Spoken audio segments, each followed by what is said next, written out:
Selamat datang di ADEF Video Edukasi. Video ini berisi rangkuman materi mata pelajaran IPA untuk siswa kelas 7 semester 1 dan 2. Materi video. Bab 1, besaran dan pengukuran. Bab 2, klasifikasi zat.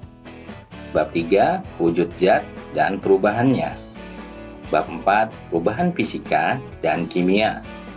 Bab 5, gerak lurus. Bab 6, gejala alam dan kerja ilmiah. Bab 7, keanekaragaman makhluk hidup. Bab 8, ekosistem dan pelestarian sumber daya hayati. Bab 9, kependudukan dan permasalahan lingkungan. Namun sebelum mulai, jangan lupa untuk klik like, subscribe, dan tekan loncengnya agar kalian mendapatkan pemberitahuan jika ada video terbaru dari kami. Bab 1, besaran dan pengukuran. Besaran adalah sesuatu yang dapat diukur dan dinyatakan dengan angka. Sedangkan satuan adalah besaran pembanding yang digunakan dalam pengukuran. Besaran pokok terdiri dari panjang, massa, waktu, suhu, kuat arus, jumlah zat, dan intensitas cahaya. Dari besaran pokok tersebut dapat diturunkan besaran turunan seperti luas, volume, kecepatan, gaya, dan sebagainya. Alat-alat yang digunakan untuk pengukuran besaran panjang antara lain mistar, rollmeter, jangka sorong, dan mikrometer skru.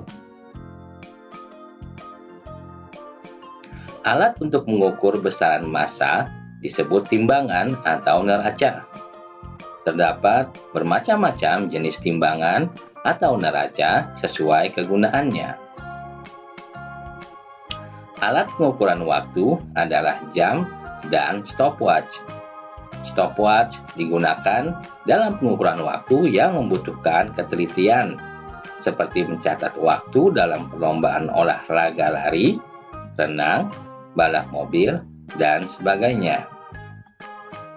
Suhu adalah besaran untuk menyatakan tingkat panas dinginnya suatu keadaan. Alat pengukuran suhu adalah termometer. Ada 4 skala satuan suhu, yaitu Celcius, Fahrenheit, Reaumur, dan Kelvin. Bab 2, klasifikasi zat. Semua zat kimia merupakan asam, basa, dan garam. Asam memiliki sifat antara lain rasanya masam, menghantarkan arus listrik.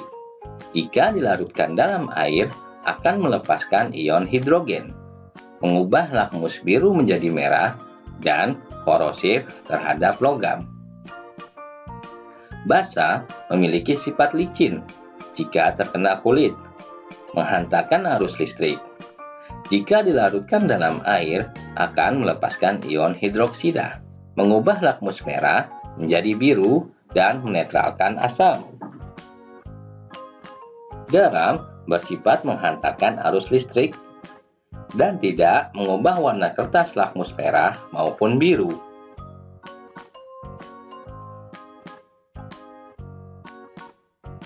Untuk mengidentifikasi asam, basa, dan garam digunakan indikator alami seperti ekstrak kulit manggis, kubis ungu, dan bunga sepatu, dan indikator buatan, misalnya kertas lakmus, indikator universal, dan pH meter.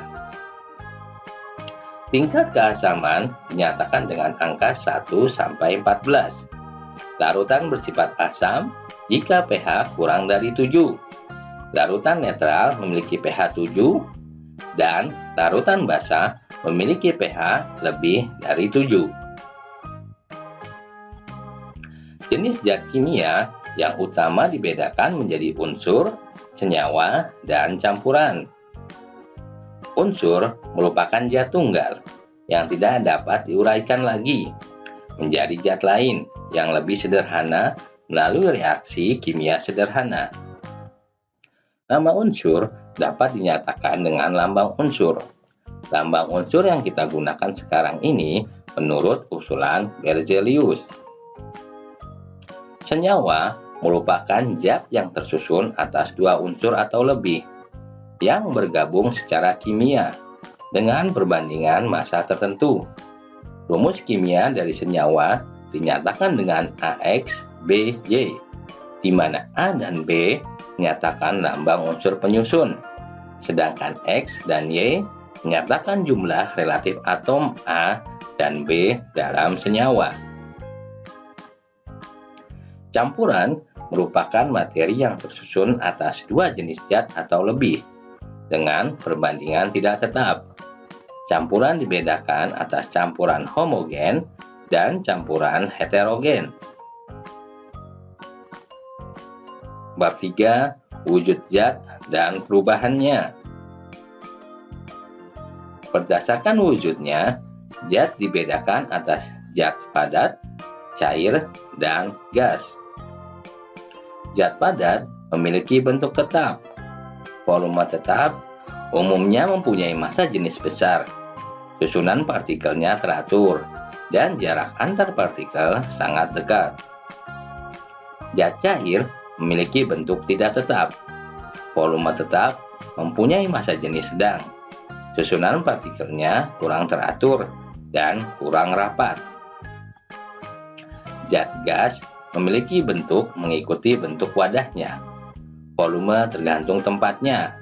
Massa jenisnya sangat kecil dan jarak antar partikelnya sangat jauh.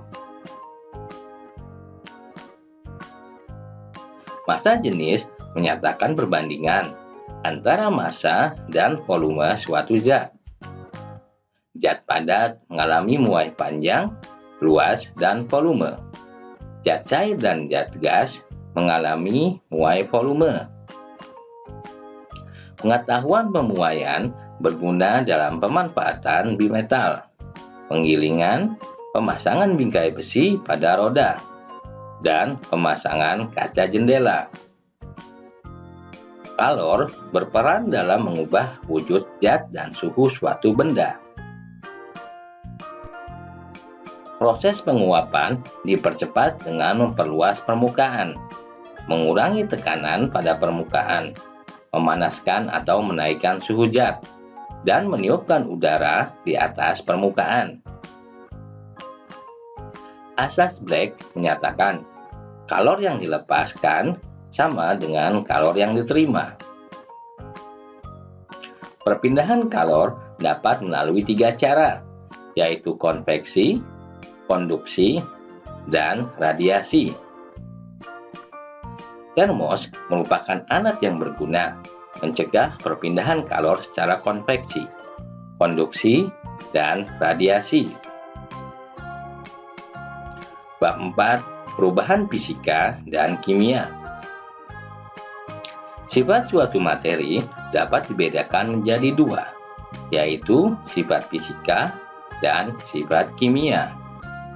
Sifat fisika adalah sifat materi yang dapat dilihat secara langsung dengan indera.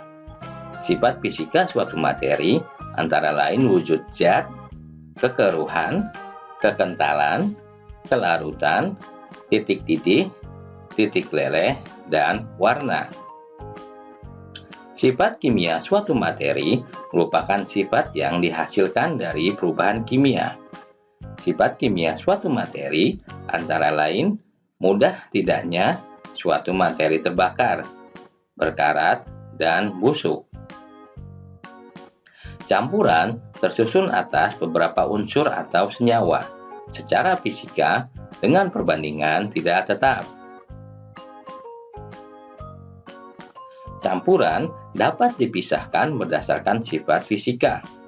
Metode pemisahan campuran antara lain filtrasi, sentrifugasi, evaporasi, distilasi, kromatografi, dan sublimasi. Air perlu diolah sebelum dikonsumsi dan memenuhi persyaratan kualitas dari segi fisika, kimia, dan biologis. Cara sederhana untuk menjernihkan air meliputi pengendapan, penyaringan, dan koagulasi. Perubahan materi dibedakan menjadi perubahan fisika dan perubahan kimia. Perubahan fisika adalah perubahan yang tidak menimbulkan zat yang jenisnya baru. Sedangkan perubahan kimia adalah perubahan yang menimbulkan zat yang jenisnya baru.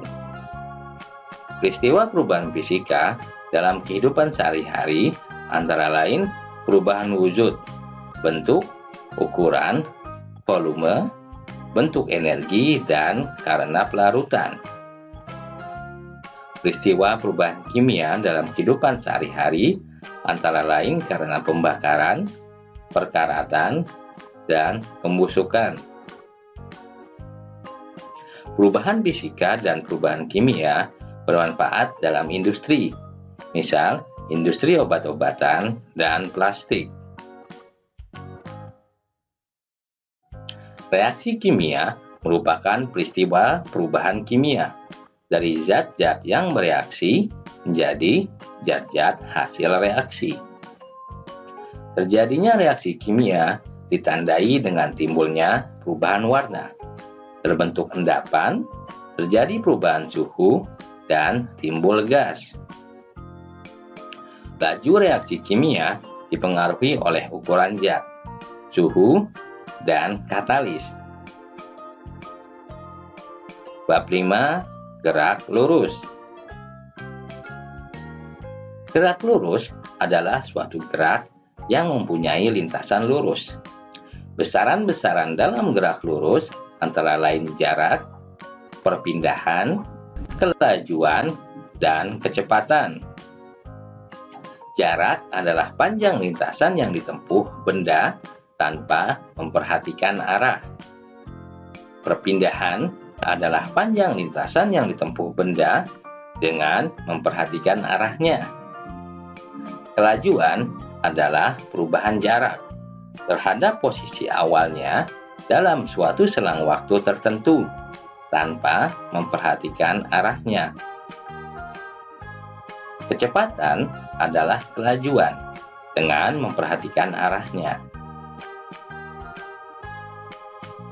Kelajuan rata-rata adalah hasil bagi lintasan total yang ditempuh suatu benda dengan selang waktu total yang diperlukan untuk menempuh lintasan tersebut. Kecepatan rata-rata sama dengan lintasan yang ditempuh dibagi waktu total. Gerak lurus beraturan adalah gerak suatu benda pada lintasan yang lurus, di mana pada setiap selang waktu yang sama, benda tersebut menempuh jarak yang sama. Pada gerak lurus beraturan, perpindahan benda dapat ditentukan dengan persamaan sebagai berikut.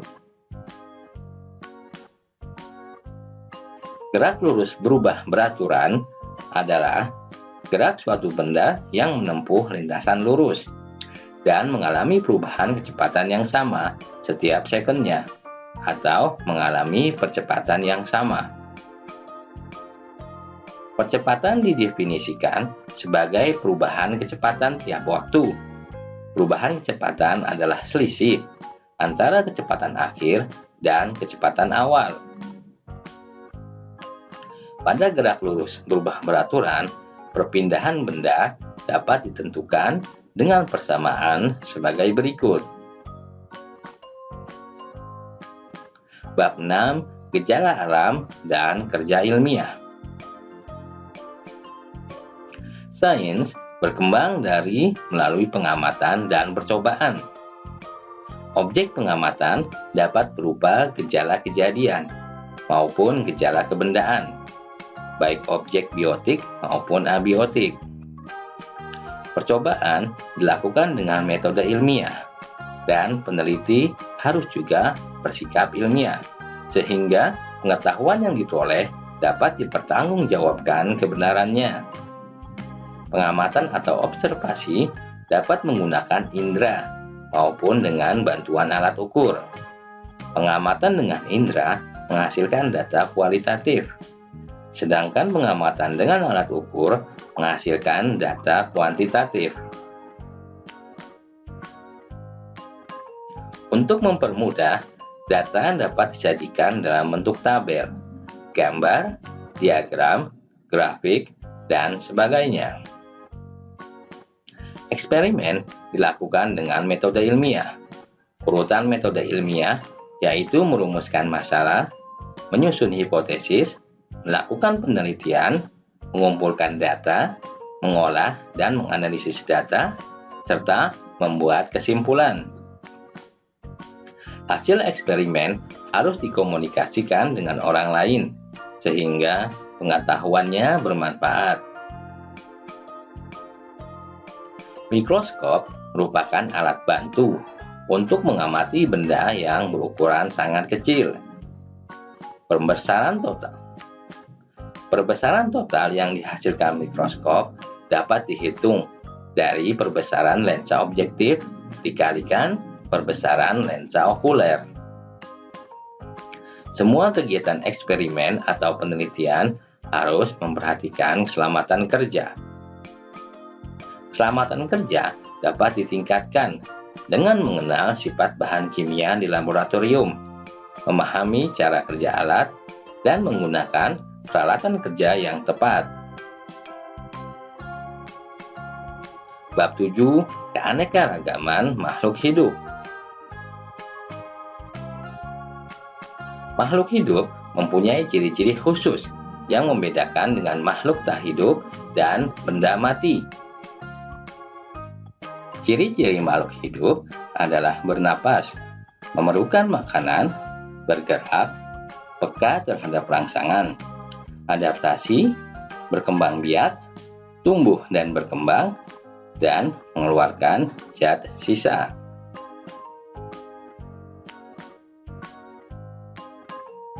Makhluk hidup yang ada di bumi sangat beraneka ragam.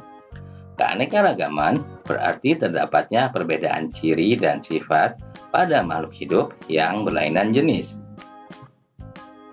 Sedangkan variasi adalah terdapatnya perbedaan ciri dan sifat pada makhluk hidup yang sejenis. Untuk memudahkan mempelajari makhluk hidup yang beraneka ragam, dibuat sistem pengelompokan atau klasifikasi. Klasifikasi sistem filogeni berkembang dari mula-mula sistem 2 kingdom hingga menjadi sistem 5 kingdom. Setiap makhluk hidup diberi nama ilmiah yang berlaku secara internasional. Tata nama ilmiah mengacu pada sistem binomial nomenklatur yang diusulkan oleh Carolus Linnaeus. Dalam sistem klasifikasi, setiap makhluk hidup mempunyai tingkatan takson berdasarkan persamaan dan perbedaan ciri dengan makhluk hidup yang lain.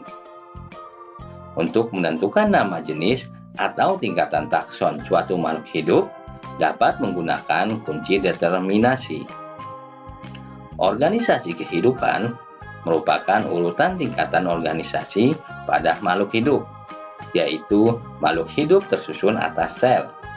Sel-sel yang mempunyai bentuk dan fungsi yang sama akan membentuk jaringan.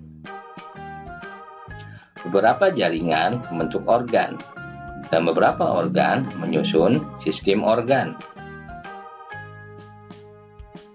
Sel-sel yang menyusun makhluk hidup mempunyai struktur dasar yang sama, yaitu terdiri dari membran sel, sitoplasma, dan inti sel.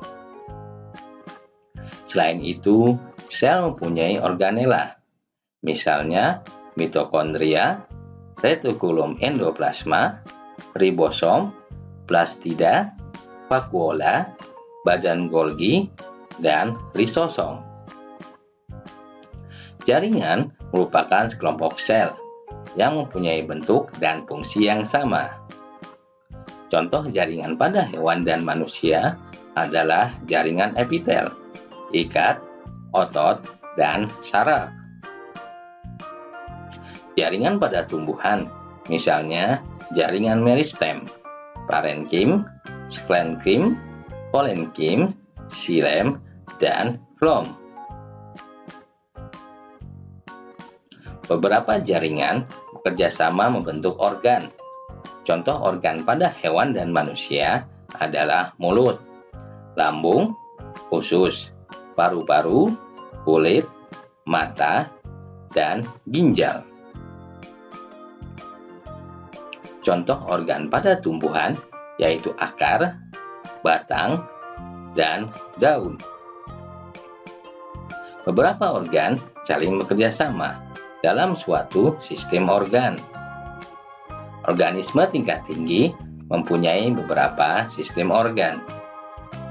Misalnya, sistem pernapasan tersusun dari organ hidung, trakea, bronkus, bronkiolus, dan paru-paru.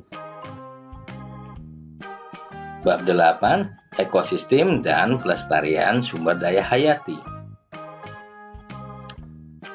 Ekosistem adalah hubungan timbal balik antara makhluk hidup dengan lingkungannya. Ekosistem disusun oleh komponen biotik berupa makhluk hidup dan komponen abiotik. Setiap makhluk hidup menempati tempat yang sesuai yang disebut habitat. Setiap makhluk hidup juga mempunyai peranan tertentu yang disebut nisia. Dalam ekosistem terdapat tingkatan trofik komponen biotik, yaitu ada organisme yang berperan sebagai produsen, konsumen primer, konsumen sekunder, konsumen tersier, konsumen puncak, dan pengurai. Dalam ekosistem terdapat tingkatan organisasi makhluk hidup penyusunnya. Individu-individu sejenis menyusun populasi. Beberapa populasi makhluk hidup berinteraksi dengan lingkungan membentuk komunitas. Komunitas dengan lingkungannya membentuk suatu ekosistem.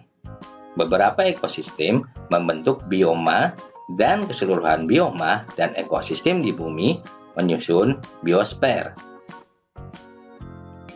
Di dalam ekosistem yang seimbang, komponen penyusun ekosistem selalu berada dalam komposisi yang seimbang. Ekosistem bersifat dinamis dan selalu mengalami perubahan. Perubahan suatu ekosistem menuju keseimbangan dalam jangka waktu yang lama disebut suksesi. Komponen penyusun ekosistem selalu berinteraksi, baik sesama komponen biotik maupun antara komponen biotik dengan komponen abiotik. Interaksi ini membentuk jaring-jaring kehidupan yang terdiri dari rantai makanan, jaring-jaring kehidupan, dan piramida makanan. Hubungan antar organisme dalam suatu ekosistem dapat berupa hubungan netral, simbiosis mutualisme, komensalisme, parasitisme, kompetisi, dan predasi. Keanekaragaman makhluk hidup berfungsi sebagai sumber pangan, pakaian, perumahan, kesehatan. Keanekaragaman juga memberi manfaat secara ekonomi, ekosistem, dan keilmuan. Beberapa upaya pelestarian keanekaragaman hayati adalah dengan membuat undang-undang, penyuluhan kepada masyarakat, membuat taman nasional, cagar alam, kebun raya, dan taman laut. Bab 9. Kependudukan dan permasalahan lingkungan. Dinamika penduduk adalah perubahan jumlah penduduk di suatu daerah dari waktu ke waktu. Perubahan jumlah penduduk dipengaruhi oleh kelahiran, kematian, dan perpindahan penduduk. Dinamika penduduk yang menunjukkan peningkatan jumlah penduduk disebut pertumbuhan penduduk. Jumlah penduduk dapat ditentukan dengan mengadakan sensus. Kepadatan penduduk adalah perbandingan antara jumlah penduduk dengan luas wilayah yang ditempati. Kepadatan penduduk tiap daerah berbeda-beda.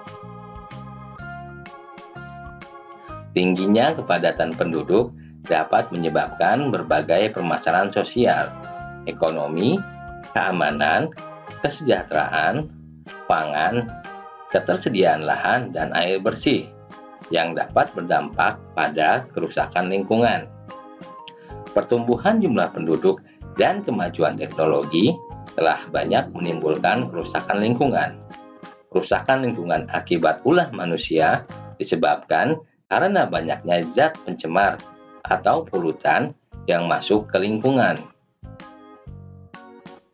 Pencemaran air, tanah, dan udara dapat mengganggu kesehatan dan kehidupan manusia.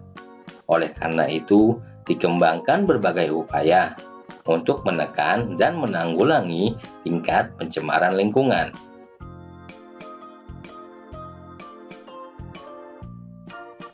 Demikianlah rangkuman materi pelajaran IPA untuk siswa kelas 7 semester 1 dan 2. Semoga bermanfaat. Sampai jumpa di video lainnya. Jangan lupa untuk klik like, subscribe, dan tekan loncengnya agar kalian mendapatkan pemberitahuan jika ada video terbaru dari kami.